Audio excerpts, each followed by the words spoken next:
Good evening, Mr. and Mrs. Jones. Thank you for joining me on this virtual conference. If you can, I sent you an email prior to our meeting. This email contains some documents that are going to kind of give you an overview of what we will be discussing today. I would like for you to kind of look at page 2 and page 3 as we are going through our conference. If you have any questions, please ask. I want to start off first by saying some of the unique qualities of your child. Marissa is good with creating association fairly quickly when we give her like buzzwords or trigger words. And then she is also able to make connections when it comes to sounds, colors, textures, some of those items that we are going to be using during different assessments in the classroom. Some of the past problems that we want to update you on is just understanding that we do want to make sure that she is moving forward with her educational career and her academic and development. We are going to discuss some of those key components in a little bit.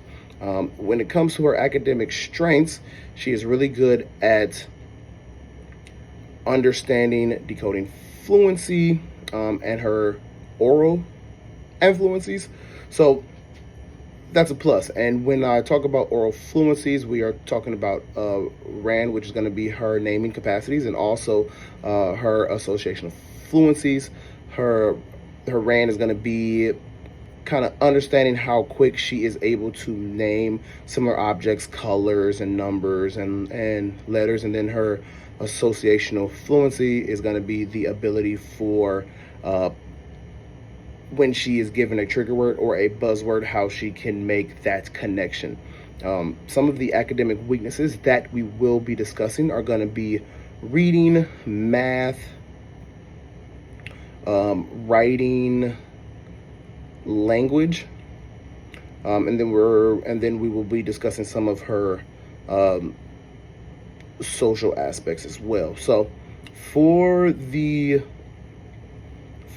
reading composites, if you go to page 2, you can look at the reading composite score there, and we're going to look at the letter and word recognition levels, which is at an extremely low based on the testing that we've done for her. She is at a first grade level. For her reading comprehension, she is at about a third grade level, about halfway through, so almost fourth grade level.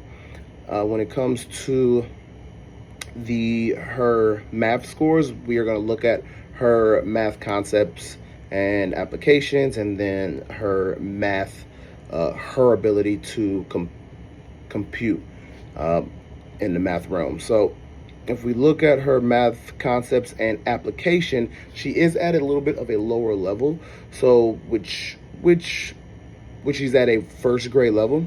So just understand, like taking like word problems and then gaining or kind of finding the information to be used, but her ability to compute, like adding, subtracting, division, and multiplication, she is at about an 8th grade level, which is good for her. If we go down to if we look at her writing scores or her writing and language, her written expression, she is at a first grade level, and her spelling, she is at a 4th grade level, roughly.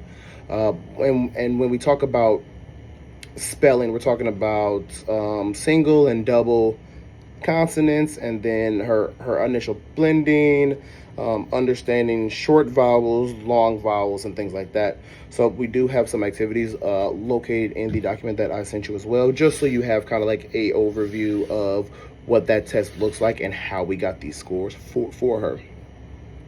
When it comes to her, if we look at her oral expressions or her oral fluencies, though, she is above average. So and that's what I discussed about her, like her strengths in this area. So some of the academic goals that we would like to focus on for the rest of the year are going to be improving that letter and word and recognition, improving her math concept and application skills, improving her written expression, and then also improving the oral expressions. I understand that you do have questions, and I see that you are asking how are we going to improve these areas that are labeled her and her lower extremes. So we're going to create modified work or modified summative and formative assessments that are going to help her develop those skills so that we can get her to the level that we want her to be at the end of the school year. And so we're going to modify her comprehension assessments. We are going to make sure that she, when we are giving her, let's say, a word problem in math, making sure that a teacher or an aide is there to assist her with that, using those buzzwords and using different colors and textures so that there can be kind of like a connection that happens, and then this will give her kind of an overall plan to improve these skills. I also feel that you are happy with her academic strengths, right? That is something that we do want to highlight, and we are going to use that to make sure that her lower extremes are going to slowly increase. So now for her social strengths, some of the things that we want to do is that we want to be intentional and purposeful about demonstrating to your student that when it comes to her functions and her unity in like her language and using a language rich classroom, we want her to be able to use these buzzwords that she can truly like make this connection, like point A to point B. And then we also want to equip her with whatever devices or whatever resources that we have that can make this easier for her.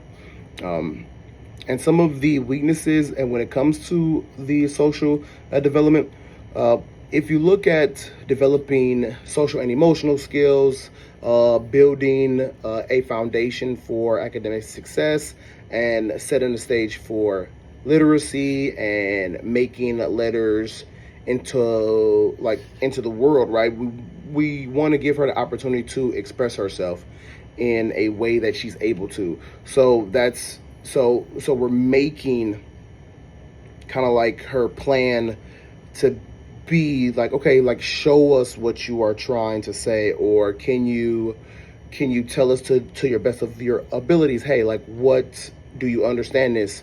Okay, now how did you get there? So we're trying to meet her at her level, and we're really being like empathetic about that, because when it comes to being and when it comes to her social development, we definitely want to work on empathy and development. When you are like immersing yourself into her reading skills or like fictional characters and their thoughts, right? Really putting her in that mindset to follow along at the level that she's at, so then we can slowly improve that. When it comes to her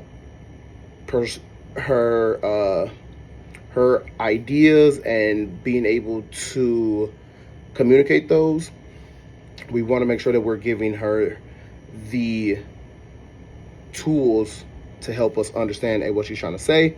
When it comes to her conflict resolution, she needs to be able to communicate how she's feeling, so then we can make those adjustments accordingly.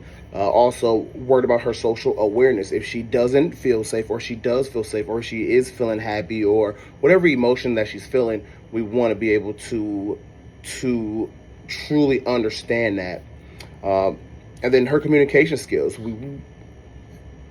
She is average when it comes to the listening comprehension, but then her oral expression, she is at a K5 level. So having a device where she can, for example, like a tablet that has a setting where, or pictures that she can recognize, say, oh, hey, this is how I'm feeling, right? A scale, or hey, can we grab a chair, or math, or whatever terminology that she is using, we want to make sure that she has that device with her at all times.